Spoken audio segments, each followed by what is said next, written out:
আসসালামু আলাইকুম। এটার ভিতরে দিয়েছি পেঁয়াজ, আদা রসুন বাটা, তারপর হচ্ছে গরম মশলা, তেজপাতা দিয়ে ভালো মতো কষাতে হবে।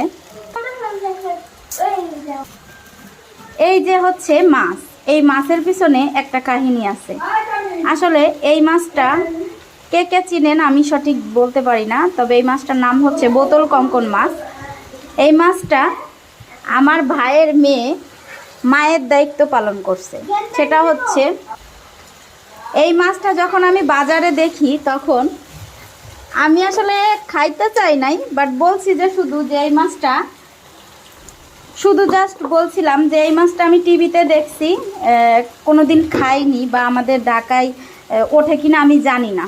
তো আমার ভাইয়ের মেয়ে ওই কথাটা আমার অসুস্থ ভাইকে জানায় যে ফুপু